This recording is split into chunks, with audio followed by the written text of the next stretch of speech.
그럼 이혜민 의원님 질의하십시오. 네, 조국혁신당 이혜민입니다. 저는 오늘 지금 최태원 SK 회장 출석을 하지 않았습니다. 지난 국회 청문회에서 회장 출석을 요청한 데에는 그 의미가 있었습니다. 책임 있는 답변을 듣지 못했기 때문인데요. 이 과정 통해서 사실 SK그룹은 고객 신뢰를 회복할 수 있는 기회로 삼을 수 있었다고 봅니다. 그래서 저는 오늘 최태원 SK 회장의 불출석에 깊은 유감을 표합니다. 어떤 회의가 2,300만 SKT 고객보다 중요한지 묻지 않을 수 없습니다. 이 시점에서 2022년 최태원 회장의 발언을 좀 찾아봤습니다. 슬라이드 올려주세요. 당시 SK CNC의 데이터 센터에서 화재 나서 대국민 사과를 이곳 과방위에서 하셨습니다. 그룹 차원에서 했습니다.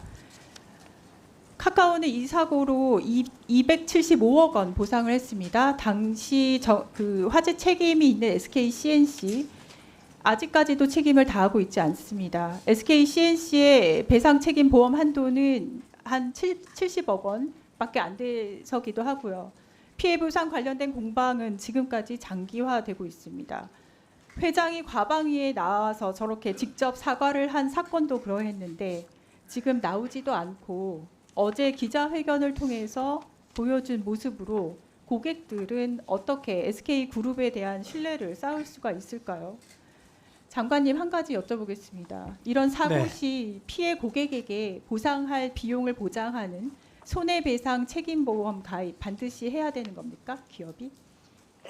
지금 가입하고 있는 것으로 알고 있습니다. 네, 반드시 해야 되죠. 2019년도에 제정이 됐습니다. 사장님, 예. SK텔레콤 손해배상 책임보험 가입이 되어 있겠죠?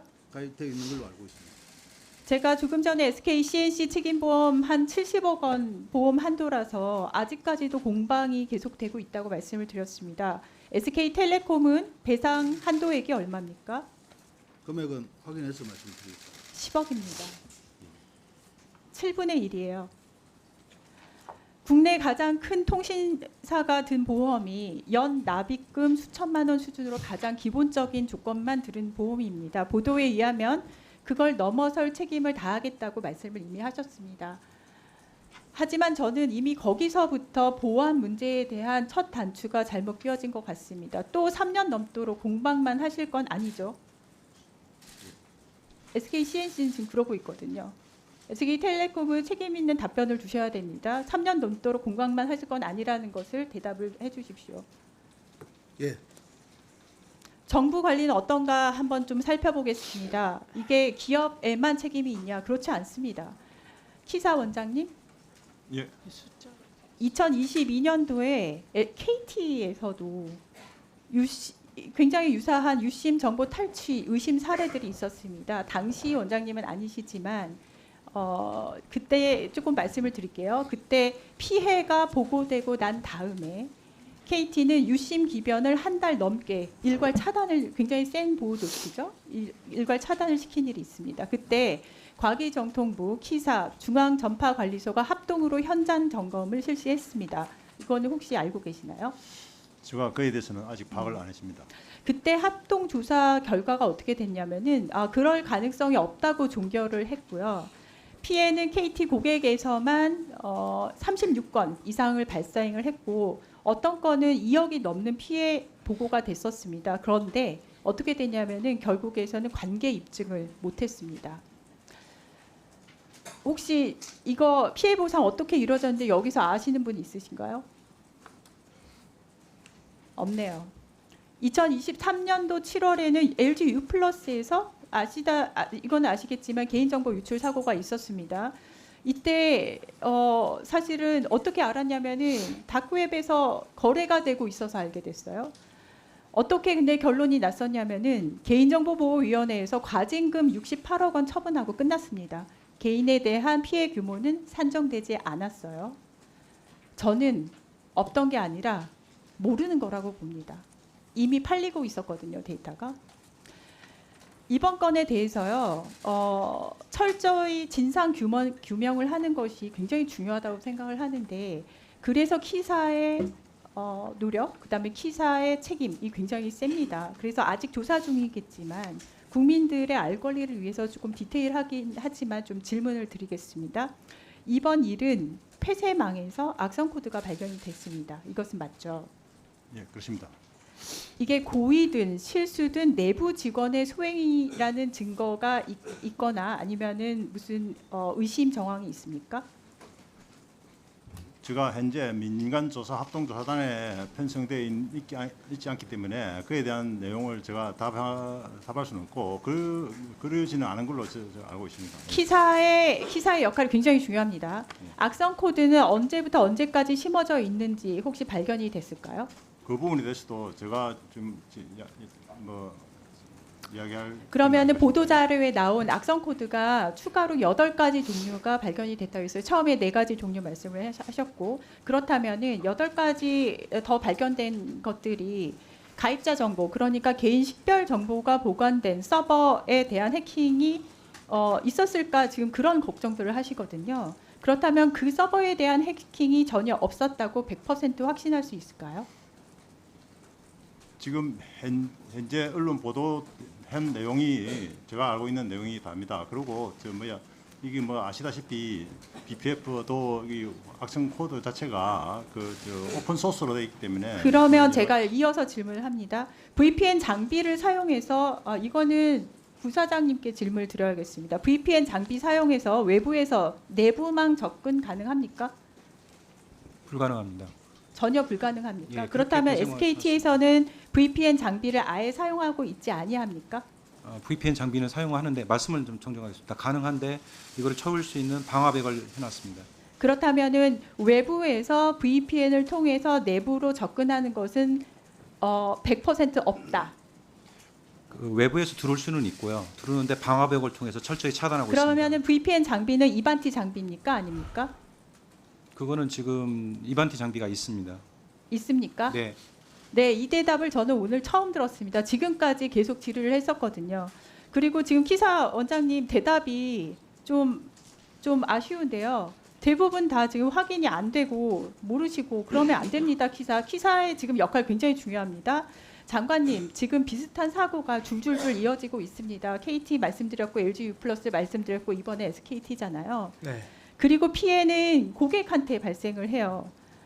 정부는 과연 여기에서 책임이 없었을까? 저는 그런 질문 안 할 수가 없습니다. 아까 말씀드렸듯이 조사단이 꾸려지지만 조금 버티면 정부가 나서서 2차 피해 우려 없다고 면죄부를 주고 있습니다. 과징금을 내고 나면 또 별일 아닌 듯 지나가기도 하고, 저는 이제는 처벌 수위 높여서라도 기업들이 정보 보호 투자 열심히 하게 하고 중대 과실 업계 사전에 대비하는 것이 정말 중요하다고 봅니다. 그러면은 남는 방법이 사실은 입법부의 입장에서는 하나밖에 없어요. 뭐냐면은 징벌적 손해배상 도입이 필요하다고 저는 봅니다. 유상인 장관님께서는 징벌적 손해배상 도입 필요하다는데 동의하십니까? 네, 이 부분은 사실은 그 법적 검토가 필요한 부분이라서 저희가 미리 말씀드린 대로 법무법인에 이런 상황에 대한 의뢰를 한 적이 있습니다. 징벌적 손배에 대해서 법무법인 기책 사유에 대해서 이야기는 조금 다른 결인 것 같고요. 조국혁신당에서는 기업의 중대 과실 확인된 경우 손해액의 5배까지 배상하도록 하는 징벌적 손해배상 제도 도입을 대안으로 제시한 바 있습니다. 그런데 지금 사실은 기업에서 나와 계시지만 기업에서는 말을 합니다. 징벌적 손배 이야기를 하면 미국처럼 한 번 실수로 기업 다 죽이겠냐 합니다. 특히 대기업이요. 사이즈가 커지니까. 그런데 저는 이렇게 생각을 해요. 결국 사용자 없으면 회사도 없습니다. 길게 봐야 되고 이번에 고객들 살리려다 망하면 살아날 수 있는데요. 계산하고 자리 보존하려다가 망하면 회사 다시 살릴 수 없습니다. 저는 징벌적 손해배상 입법하고 더불어서 지난번 저희가 청문회를 통해서 제기했던 여러 문제점들 극복할 수 있도록 다음 같은 후속 법안들 추진 예정이라서 잠깐 말씀을 드립니다. 그때 차관님께 말씀을 드렸던 정보보호 최소 투자 비율 의무화 부분이 있고요. 위약금 면제에 관한 부분이 있습니다. 그리고 집단구제 실효성 제고, 그리고 피해자 입증 책임 완화 등에 대해서 저는 입법을 할 예정입니다. 위원님들의 적극적인 참여 부탁드리고요. 위약금 이야기가 지난번에 굉장히 크게 있었고 오늘도 이야기가 될 것 같습니다. 저는 SKT 쪽에서 서면 질의를 통해서 받은 입장문을 보면은 현재 있는 SKT 사용자 간의 형평성 문제를 또한 제기를 하고 계세요. 하지만 지금 위약금을 내냐 마냐 그것은 사실은 면제를 하냐 마냐는 강론에 더 가깝고 제일 중요한 것은 고객의 신뢰를 회복할 수 있냐, 이게 제일 중요한 것 같아요. 그러니까 신뢰가 떨어졌기 때문에 지금 떠나겠다는 것이잖아요. 신뢰 회복 프로세스 가동해야 될 시점이라고 보는데 지금 사장님께서 이런 식으로 고객의 신뢰 회복 프로세스 가동하겠다, 혹시라도 한 뭐 3가지 정도 리스트업을 해주실 수 있으세요? 예, 의원님 말씀 정말 일리가 있는 말씀이시고 특히 고객의 신뢰를 회복해야 된다고 지적하신 부분에 대해서는 진정으로 공감하고 있습니다.